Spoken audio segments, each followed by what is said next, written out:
all hands on deck, and he was commissioned into the Territorial Army in June 1939. Ian was to remain in the Army for 28 years, retiring in 1967, having attained his father's rank of colonel. In the meantime, he served with the 1st Special Air Service Regiment in France after D-Day in the French Alps, and at the crossing of the Rhine in early 1945 as part of Operation Archway, the subject of this book.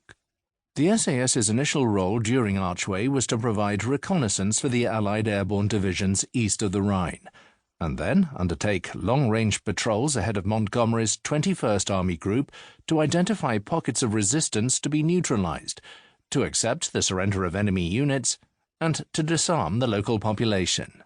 Ian describes, in great detail, how the SAS was effectively employed as firefighters, advantage being taken of high mobility and firepower of their jeep patrols, and the individual fighting spirit of the SAS soldiers to deal with those pockets of resistance as the advancing Allies met them.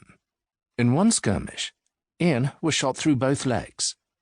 Rescued by one of his troopers, he spent time in hospital in Brussels before being transferred back to England.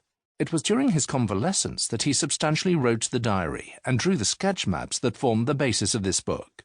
Whatever criticisms may be levelled at it, at least it avoids the failings of memory that inevitably accompany attempts to reconstruct events, however vivid, after the interval of decades. Ian recovered from his wounds in time to join the SAS's last mission of the Second World War, the liberation of Norway. There was little time to enjoy peace, though. Following the disbandment of the SAS regiment in late 1945, Ian transferred to the Royal Engineers and subsequently served in Egypt and Palestine in the turbulent lead-up to Israeli independence. He was then posted to HQ Land Forces Hong Kong shortly after the 1949 triumph of the Chinese Communists, and then to Malaya, where he was a brigade major under General Templer during the Malayan emergency. Back in Europe in the late 1950s, Ian's singular command of 131 Parachute Engineer Regiment was recognized by the award of the OBE in the 1961 New Year's Honours. From late 1960 to mid-1962, Ian was a senior staff officer in the British Commander-in-Chief's mission to the Soviet forces in Germany, better known as BRIXMIS, the British Military Exchange Mission. Some of Ian's adventures in East Germany and those of his wife and daughters are described in Tony Garrett's popular history of BRIXMIS, Beyond the Front Line. Being a fluent Malay speaker, Ian returned to the Far East in 1962, where he served as an intelligence officer during the Brunei Revolt. He then raised and commanded the Malaysia Ranger Group. His last posting was as Commander of the Army Air Transport Training and Development Centre, AATDC, near Old Sarum. Ian retired from the Army in July 1967 and emigrated with his family to New Zealand. In Auckland, Ian became a master at King's College, a secondary school for boys. Although he no longer wanted to use his military rank, almost inevitably he was persuaded to take responsibility for the boys' cadet training, still popular in those days, and became known to a generation simply as the Colonel.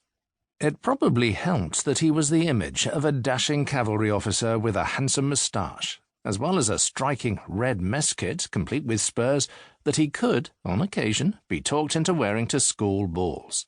As Ian describes in this book, his first marriage to Margot failed, but he was lucky enough to meet, fall in love with, and marry Diana Crosby, whose father Robert had served as a high-ranking official in Palestine during the British Mandate.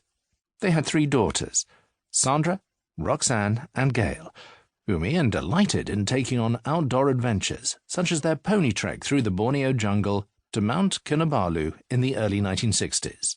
I knew Ian through his youngest daughter Gail, who I met sport parachuting and married in 1977.